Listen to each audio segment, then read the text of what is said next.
Welcome to एमकेएनटेल दोस्तों, channel में आपका स्वागत है। उम्मीद करता हूँ बढ़िया पैसा बनाया होगा। लेवल्स ने बहुत ही शानदार काम करा और जैसा कल बताया था, मार्केट अगर ऊपर गैप अप हुआ तो फिर गिरेगी, नीचे की तरफ आएगी, प्रॉफिट बुकिंग होगी। बिल्कुल एग्जैक्टली वैसा ही हुआ। और अगर आप टेलीग्राम पे हैं तो फिर तो ट्रैप होने से भी बच गए होंगे और जैसा बोला था वैसा ही हुआ मार्केट में, और उसके बाद बढ़िया प्रॉफिट भी कमाया हुआ। हालांकि देर लग गई हमारे लेवल्स और टारगेट्स आने में, बट मार्केट है जैसा चाहती है वैसा करती है। So hope you have made good money today. आइए शुरू करते हैं आज का वीडियो और देखते हैं कल क्या होने वाला है। बता दूं वैसे ओवरऑल जो माहौल बना हुआ है उसके मुताबिक में भी फिलहाल मार्केट जिस जगह पे क्लोज हुई है वो बहुत ही वीक लेवल है, और अगर कल गैप डाउन हो जाता है तो फिर मार्केट गई 12 के भाव में। और बैंक निफ्टी साथ नहीं दे रहा है, खासतौर पे बैंक निफ्टी पे नजर रखिएगा। निफ्टी में भी थोड़ी जगह है, अगर गैप डाउन हुआ तो फिर भी वापस रिकवर करती नजर आ सकती है। लेकिन अगर बैंक निफ्टी नीचे खुल गया तो बस ये निफ्टी को भी खींच के ले जाएगा, जैसे इसने आज भी करा। आइए शुरू करते हैं आज का video. Before we start I request to go through the disclaimer, जरूरत हो तो वीडियो को पॉज कर पड़े। देखिए, आज बहुत मोटा गेम नहीं हुआ। जहां हुआ है वो टीसीएस, टेक महिंद्रा, नेस्ले, मोटी कीमत के जो शेयर हैं उनमें गेम होते हुए मार्केट को बचाया गया, उनसे खेला गया। हालांकि बहुत बड़ा मूवमेंट नहीं था किसी में भी। इसके अलावा ओएनजीसी और अपोलो हॉस्पिटल भी बढ़ते हुए नजर आए। अगर गिरने वाले शेयरों की बात करूं तो जो मजबूत शेयर थे उनमें थोड़ी सी गिरावट आई, वो एक चिंता का विषय है। अगर ये कंटिन्यू होती है तो गड़बड़ हो जाएगी। वो कौन से हैं? बजाज फाइनेंस और एचडीएफसी बैंक, ये दोनों गिरते हुए नजर आए, आज रेड में बंद हुए हैं। इसके अलावा हिंदुस्तान यूनिलीवर लिमिटेड, इसके गिरने का कोई कारण नहीं है। महिंद्रा एंड एचडीएफसी लाइफ भी गिरते हुए नजर आए। बैंक्स की अगर हम बात करें तो बैंक निफ्टी के अंदर Kotak Mahindra bank, bank of Baroda और फेडरल बैंक बहुत मजबूत बैंक नहीं है, except for Kotak Mahindra bank. Contribution छोटा है बैंक निफ्टी में, बट ये बढ़ते हुए नजर आए, लेकिन इनकी भी बढ़त बहुत ज्यादा नहीं थी। हालांकि मजबूत वाले जो शेयर थे वो सारे गिर रहे थे, जैसे कि HDFC bank, SBI bank, axis bank, ICICI bank, ये सारे बैंक गिरते हुए नजर आए, सब रेड में बंद हुए हैं। एयू स्मॉल फाइनेंस बैंक भी टॉप कंट्रीब्यूटर बैंक निफ्टी की वैल्यूएशन गिराने में था। However, the most important thing आज की कि आज फॉरेन इंस्टीट्यूशनल इन्वेस्टर और डोमेस्टिक इंस्टीट्यूशनल इन्वेस्टर, यानी कि विदेशी निवेशक और घरेलू निवेशक, बड़े वाले जो हैं फंड हाउसेस, उन दोनों ने आज बढ़िया से बाइंग करी है। दोनों ने 1500 करोड़ से ज्यादा की बाइंग करी है।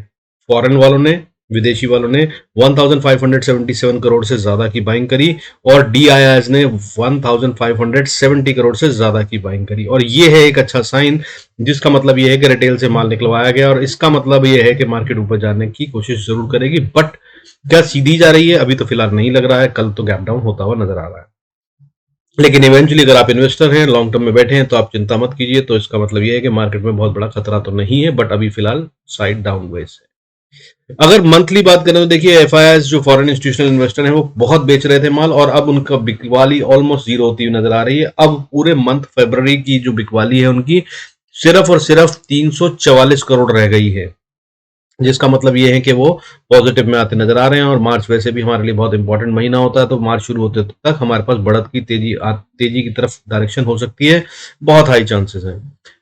तो इस तरह से अगर डीआईएस का देखें, डोमेस्टिक वालों का, तो उन्होंने भी अच्छी खासी बाइंग करी है। फरवरी मंथ में फिर से भी अभी तक 11,783 करोड़, 11,783 करोड़ से ज्यादा का माल खरीद चुके हैं। और अगर मैं पिछले महीने की बात करूं, जनवरी की बात करें, तो जनवरी में 41,464 करोड़ से ज्यादा का माल बेचा था फॉरेन इंस्टीट्यूशनल इन्वेस्टर ने, और डोमेस्टिक वालों ने उसके अगेंस्ट में 33,000 करोड़ से ज्यादा का माल खरीदा था। इस तरह से करीब करीब 8,000 का डेफिसिट था, ये रिटेल को चिपकाया गया था। अब ये वही माल वापस बाहर निकलवाते नजर आ रहे हैं, जो कि अभी लग रहा है कि इस महीने में इन्होंने बाहर निकलवा लिया है। और इससे आगे की बात जानना चाहते हो तो वीकली वीडियो देख लीजिएगा। मैंने ईयरली और पिछले 2 साल तक के डेटा को समझाया है, और वो किस तरह इंपैक्ट करता है वो भी बताया है मार्केट पे। डू वॉच देयर, और उसमें गोल्ड, सिल्वर, क्रूड और उस पर भी स्ट्रैटेजी दी है। फर्दर अगर बात करें तो देखिए, इस समय विक्स जो है वॉलेटिलिटी इंडेक्स हमारा आज थोड़ा सा बढ़ता हुआ नजर आया, हालांकि फ्लैट ही कहना चाहिए। 0.23% की गेन के साथ 12.89 पे क्लोज हुआ, और ये एक साइन है कि मतलब हम देखिए, विक्स जो है वो इस समय बहुत लो लेवल पे आ चुका है, यहां से नीचे करने के चांसेस नहीं है, और बहुत सस्ती मिल रही है ऑप्शंस। इस समय बाय कर अगर आप लॉन्ग टर्म के लिए रखते हैं तो बहुत अच्छा फायदा हो सकता है, क्योंकि आने वाले टाइम में विक्स वॉलेटिलिटी इंडेक्स तो बढ़ता ही नजर आएगा, जिसका मतलब यह है कि ऑप्शंस में प्रीमियम ऐड होंगे। लेकिन बहुत दूर की कीजिएगा, मैं इस समय मार्च वाली जो है वो थोड़ी थोड़ी खरीद कर रख रहा हूँ। फर्दर अगर बात करें आज क्या हुआ, देखिए क्लोज हुआ निफ्टी रेड ग्रीन में और बैंक निफ्टी रेड में। निफ्टी बंद हुआ 18,035, दैट इज 18,035 पे, with gain of 20 points, that is 0.11% कुछ नहीं होता, फ्लैट ही बंद हुआ समझिए। उसके अलावा बैंक निफ्टी की बात करें तो 41,631 पे क्लोज हुआ है और 99 पॉइंट्स का फॉल था। हालांकि अब गेम की बात करूं अगर, तो जो इनका लो और हाई बनाया, जितना उठापटक करी और एक्सपायरी को मैनेज करा, तो आज निफ्टी में 134 पॉइंट का गेम था। और बैंक निफ्टी की बात करूं तो 450 पॉइंट से ज्यादा का 457 पॉइंट्स का गेम था। लो मारा जो आज बैंक निफ्टी ने वो 41,521 का मारा, जबकि क्लोज हम 631 पे हुए हैं। बहुत अंतर नहीं है, लेकिन ऊपर जाने की बात करूं तो एक बार 41,979 तक चले गए थे, यानी कि 42,000 को छूता हुआ नजर आ रहा था। और वो एक इंपॉर्टेंट लेवल, अगर इसके ऊपर क्लोजिंग होती तो बहुत अच्छी मजबूती होती, और मैं आपको बता रहा होता कि ऊपर जाने को तैयार है मार्केट, बट अभी नहीं है। सेम वे में अगर निफ्टी की बात करें तो 18,134 का हाई मारने के बाद आज क्लोजिंग 18,035 पे हुई है, यानी कि 100 पॉइंट अपनी बढ़त के इसने ऊपर से खो दिए। और अगर बात करूं गिरने और बढ़ने वाले शेयरों की, तो यहाँ पे फिर से एक अच्छे संकेत है। आज बढ़ते हुए शेयरों की गिनती जो है और थोड़ी बढ़कर 1,125 थी सेंसेक्स में। सेंसेक्स में it was 1,125 shares which were gaining, and out of that, apart from that, losing shares were 897. सो ये भी गिनती कम हो गई। कल बोलूं तो अगर कल के मुकाबले में काफी बढ़ गई है, 100 शेयर से ज्यादा की गिनती बढ़ गई है। 1,084 शेयर बढ़ रहे थे कल, आज 1125 हो गए, और कल 928 शेयर गिर रहे थे, जो कि अभी 897 शेयर है। और अगर इस तरह से अगर बात करें सेक्टर वाइज, तो सेक्टर में भी आज लगभग सब जगह पे बढ़त थी, और जो गिर रहे थे सेक्टर वो थे auto, financial services, bank and FMCG. और ये चारों सेक्टर जो है वो अच्छे खासे सेक्टर हैं, मजबूत सेक्टर हैं, यानी कि इनमें कभी भी तेजी आ सकती है।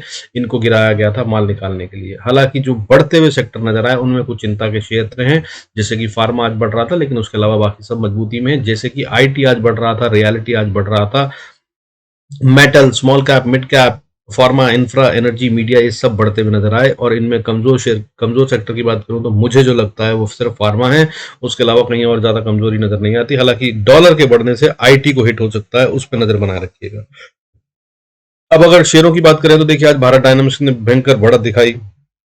क्लोजिंग बेसिस पे 12.71% का गेन था आज। पीआई इंडस्ट्रीज, तेजस नेटवर्क और शिल्पा, और उसके अलावा टनला प्लेटफॉर्म, ये सारे 8% से ज्यादा बढ़ने वाले शेयर थे। हालांकि 52 वीक हाई की बात करूं तो उसमें भी एक अच्छा साइन दिख रहा है, यानी कि कल अगर बात करें तो 4 शेयर थे जिन्होंने नया 52 वीक हाई बनाया था, लेकिन आज ये 10 हो गए गिनती में, और 10 शेयरों ने 52 वीक हाई बनाया। वो थे केपीआईटी, ब्लू स्टार, परसिस्टेंट, मैग, महाराष्ट्र गैस, और कमिंस इंडिया, और Siemens and Mahindra and Mahindra. However चिंता का विषय ये है कि इनमें से 2 शेयर, सीमेंस जो कल भी 52 वीक हाई बनाया था वो आज रेड में बंद हुआ है, और महिंद्रा एंड महिंद्रा भी जिसने आज नया 52 वीक हाई बनाया, दोनों 52 वीक हाई बनाने के बाद आज टूटते हुए नजर आए और रेड में बंद हुए। हालांकि इसके अलावा बाकी के संकेत कहीं से भी खतरा नहीं नजर आ रहा है मार्केट में, बट जो पोजीशनिंग हो रखी है वो ऑप्शन चेन में, वो दिखा रही है कि नीचे ले जाना चाहते हैं मार्केट को। कम से कम गैप डाउन तो करेंगे, उसके बाद अगर रिकवरी आ जाए और क्लोजिंग एक अच्छी क्लोजिंग हो जाए तो बहुत अच्छा होगा। वीकली क्लोजिंग है कल, वीकली क्लोजिंग बहुत इंपॉर्टेंट नंबर होता है। अभी इस समय देखिए ग्लोबल संकेतों की बात करें तो गोल्ड जो है ऑलमोस्ट फ्लैट है, हालांकि डाउनसाइड पे 0.04% का डिप है, दैट इज नथिंग। 56,105 पे ट्रेड कर रहा है, फ्लैट ही है समझिए। सिल्वर भी फ्लैट है, इस समय 0.09% का डिप है, 65,364 पे, और ये जहां पर है यहाँ से कभी भी उछल सकता है। मुझे नहीं लगता कि यहाँ से ज्यादा गिरावट आ सकती है, इसमें काफी गिर चुका है। इसमें अगर आप लॉन्ग टर्म के लिए बाइंग की पोजीशन बनाना चाहें तो मेरे को लगता है कि आने वाले एक महीने में वापस से 70,000, एटलीस्ट 68,000 को तो छूता हुआ नजर आएगा। और अगर क्रूड की बात करूं तो इसमें आज थोड़ी सी बढ़त नजर आ रही है, 0.45% बढ़कर 6,514 पे ट्रेड कर रहा है।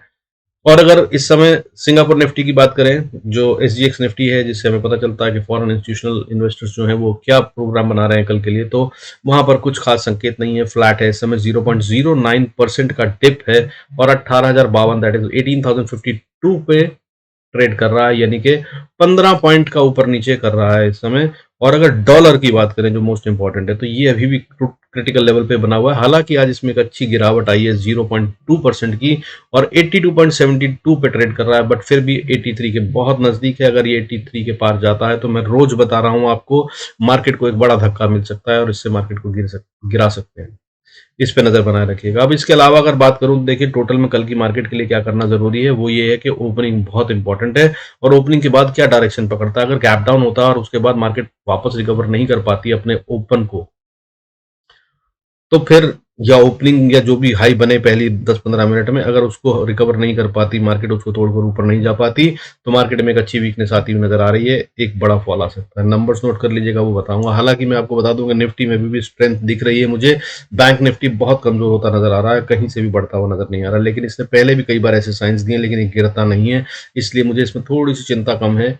बट कल की ओपनिंग और नंबर्स बताएंगे कि क्या हो रहा है। तो क्रिटिकल लेवल्स क्या है अगर बैंक निफ्टी में बोलूं, तो मैंने जैसा कल बोला था आज भी वही है, 41,800 और 41,440। जब तक इसके बीच में है तो ये रेंज बाउंड खेलता रहेगा, कोई बड़ा मूव नहीं आ रहा है, ये घुमा रहे हैं। हालांकि अगर हमें मजबूती की साइन चाहिए तो वो 42,000 के ऊपर की क्लोजिंग होगी। इनफैक्ट 42,050 या 80 के ऊपर की क्लोजिंग जिस दिन ये देगा उस दिन मजबूत मानेंगे इसको, उससे पहले ये भी फिलहाल वीक ही है। और निफ्टी की अगर बात करें तो देखिए 19,970 के ऊपर जब तक ट्रेड कर रहा है, 970 950, तब तक ये मजबूती है। हालांकि मजबूती के साइन बढ़त वाले जो दिख रहे हैं वो तभी दिख रहे हैं जब तक ये 18,000 के ऊपर है। आज किसी तरह से बचा लिया है, लेकिन क्या ये कल बचा पाएगा, ये देखने की बात होगी। हालांकि हमने आज लो टेस्ट नहीं करे हैं, बहुत चांसेस है कि कल अगर नीचे खुलती है मार्केट तो ऊपर जाने की कोशिश जरूर करेगी। और अगर रेंज की बात करें तो 850 नीचे तक मेरे को आराम से जाते हुए नजर आ रहा है मार्केट, तो भी मैं डरने की बात नहीं करूंगा, और तब मैं दूर की ऑप्शंस बाय करने की कोशिश करूंगा कॉल वाली साइड में। आइए अब चलते हैं चार्ट्स पे, देख लेते हैं कि क्या है लेवल जिन पे हमें एंट्री करनी है और एग्जिट करनी है। Before we go there I request to go through the disclaimer as per SEBI norms. जरूरत हो तो वीडियो को जरूर पॉज करके पूरा पढ़ें। देखिए अगर निफ्टी की बात करें तो इस समय जहां पर है, मैं कहानी आपको समझा चुका हूं, सीधा लेवल्स नोट कीजिए। 18,127-30 के आसपास का लेवल जो है ये बहुत क्रिटिकल लेवल था, कल के लिए बताया था। आज इसके ऊपर क्लोजिंग हुई, हाउवर सेटलमेंट इसके नीचे आती हुई नजर आ रही है, बट ये लेवल है, इसको देख लीजिए। इसके ऊपर खुलते हैं तो इसको सपोर्ट मान लीजिएगा, और इसके नीचे खुलते हैं तो इसको रेजिस्टेंस मान लीजिएगा। और अगर ऊपर जाने लगता है तो इसके ऊपर मैं बता रहा हूं आपको कि 18,050 तक कोई दिक्कत, मतलब कोई मजबूती नहीं मानी जाएगी। ये घुमा फिरा हो सकता है, लेकिन इसके ऊपर जाए तो आप बाय कर सकते हैं। इनफैक्ट 18,060 के ऊपर अच्छा होगा बाय करना, और उसके बाद जो मजबूती आएगी वो 18,120 से लेकर 130 का लेवल फिर से क्रिटिकल एरिया है। 120 क्यों, 150 मान, 140 मान के चलिए, 120 से 140 का एरिया जहां पर फिर से रेजिस्टेंस फेस करता नजर आएगा। और मैंने पहले भी बताया था आपको, कल के वीडियो में बताया था, कई बार बता चुका हूं कि यहां पर मार्केट एक बारी में सीधा पार नहीं करेगी, और आज मार्केट यहीं से घूमी भी है नीचे की तरफ अगर आप देखें तो। और यही है कारण कि मैं फिर कह रहा हूं कि अगर कल फिर आती है, क्योंकि अब काफी नीचे है, तो ये यहां पर फिर से टाइम बिताएगी। इस लेवल को जरूर ध्यान में रखिएगा, और अगर इसको पार कर ले तो पोजिशनल बैठ सकते हैं आप बाय साइड पे। फिर अगले लेवल्स होंगे 18,188, दैट इज 18,188 से 200 का लेवल, और उसके बाद फिर 267 तक ये डायरेक्ट भागती हुई चली जा सकती है मार्केट, बिल्कुल आराम से जा सकती है, कोई दिक्कत नहीं होगी अगर ये पार कर ले। और अगर इसको पार कर लिया तो फिर 18,400, 430 और 500, 550 और 600 के लेवल्स को हम देखते हुए नजर आएंगे। उनकी बात हम अगले वीडियो में करेंगे अगर जरूरत होती है तो। हाउएवर नीचे अगर आते हैं तो मैं पहले आपको इंपॉर्टेंट लेवल बता दूं कि अगर बुलिशनेस को बचाए रखना है तो निफ्टी कब तक कमजोर नहीं है, जब तक 17,850-60 के नीचे क्लोजिंग ना दे दे। अदरवाइज इसमें फिर भी साइंस है कि ताकत है और ये ऊपर जा सकता है।